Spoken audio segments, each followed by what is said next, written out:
Saw dudes, today's video is in response to this comment. You're right, we crayon eaters deserve conditional finality more than dirty hunters and aloof warlocks. Just like the crayons we munch on, we have variety for today's builds. We have an orange soda titan and a grape soda variant. Let's start with orange soda. For the energy weapon, I chose to use Trustee, but you can also use Zaoli's Bane or BXR Battler. I crafted my Trustee with Rapid Hit and Incandescent, which synergizes well with our solar fragments. For the BXR Battler, consider using Demolitionist and Incandescent. The heavy weapon is entirely up to preference, but right now I'm bouncing around, and I recommend Dimensional Hypertrochoid. However, Last Wish's Apex Predator Rocket Launcher is now craftable with Explosive Light and Demolitionist, so I'll end up using that soon. Moving on to abilities, I chose to use Burning Maul for fun, but I think Hammer of Soul is better all around. I use Thermite Grenades to keep an area locked down, but you can also use Fusion Nades or Incendiary Nades. For my melee ability, I went with Throwing Hammer since it's easy to use and provides easy damage. Your Barricade and Lift are up to preference. For the aspects, I went with Soul Invictus and Roaring Flames. Soul Invictus creates damaging sunspots that provide healing and ability regeneration, while Roaring Flames cranks our ability damage up to 11. For fragments, I went with Ember of Torches, Blistering, Char, and Wonder. Torches provide us with a constant radiant buff, increasing all of the damage we do. Blistering refunds grenade energy for ignition kills, and Char spreads Scorch to nearby enemies to continue the cycle. Wonder gives Conditional Finality the ability to create more orbs for us, and rounds out the build. For exotic armor pieces, you have two choices, Path of the Burning Steps or Phoenix Cradle. Path of the Burning Steps was recently buffed to exceed the damage bonus of 3 Surge mods, so the damage of Conditional Finality will be great. Phoenix Cradle allows your sunspots to be shared with allies and doubles the duration of Soul Invictus to 10 seconds. This gives you more freedom to move around and kill adds, all while being protected by Restoration. Either piece will be fine, and it's entirely up to you.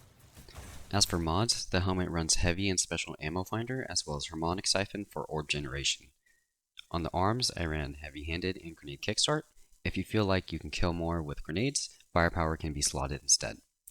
On the chest, I ran Stasis Reserves, Harmonic Resistance, and Charged It Up. You can switch out the Reserves mod for another resistance if need be. On Phoenix Cradle or Path of the Burning Steps, I ran Stasis Scavenger, Stasis Holster, and Recuperation. For my mark, I ran 2 copies of Bomber and Reaper. The solar variation focuses more on ability synergy and setting explosions off. It performs well in teams since Phoenix Cradle allows allies to receive the benefits of Soul Invictus.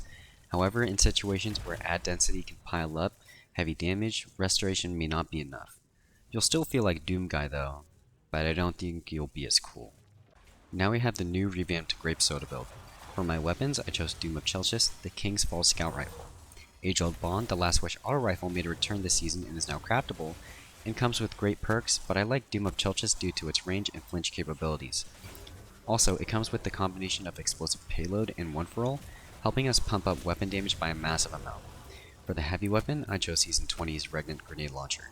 It's a workhorse and comes with auto-loading holster and enhanced explosive light. This combo works wonders for DPS cycles. If you want a rocket launcher, the Red Herring is also great but drops explosive light for lasting impression. Both supers are great this season. Bungie just buffed the damage of Sentinel Shield by 20%, making it really good for some boss damage and lower level activities. However, it's hard to pass up Word of Dawn since we will be leveraging over shields a lot. I use Suppressor Grenades, but you could use Vortex Nades for easy grouping for the ignition damage. For your melee ability, I think Shield Throw is the better option. It provides longer range damage than Shoulder Charge, and can help clear some adds. For this build, you can use either Barricade since we will be playing more defensively. For the aspects, I went with the recently buffed Bastion and Offensive Bulwark, giving us 4 total fragment slots. Bastion gives us a strong overshield, while Offensive Bulwark gives us increased grenade regeneration, melee range, and melee damage. The fragments I went with were Echo of Starvation, Undermining, Persistence, and Reprisal. Starvation and Persistence keep us alive and provide Devour, fully replenishing health on kill as well as grenade energy. Undermining gives us a DPS increase by weakening enemies, and priming them for Conditional Finality. The only real choice for exotic armor in this build is no backup plans. This ugly duckling was completely reworked and is now steaming hot. It provides an overshield and health regeneration upon rapid shotgun kills. While an overshield is covering you, your shotguns deal more damage. On top of all of this, we get a small bump to reload speed and airborne effectiveness of shotguns. Bungie has now made this thing literal crack. Paired with Conditional Finality, you'll feel like Doom Guy with a super shotgun. On my helmet, I ran a special ammo finder, heavy ammo finder, and harmonic siphon. You can switch out heavy ammo finder for solar siphon if you want even more orbs.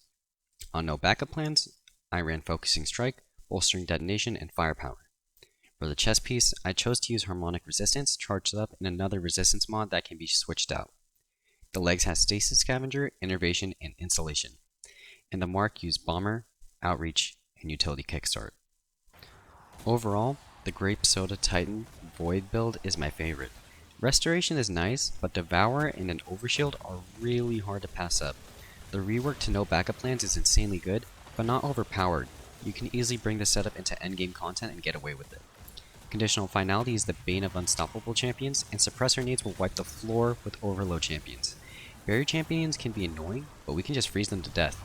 As long as you stay in to fight and punch stuff, you will live. There's no need to run Repulsor Brace or synergistic weapon traits either. With this build, you get to lie back and eat crayons. And that concludes the video. I hope you all enjoyed it, especially you, Darth Fandango. Thank you for watching.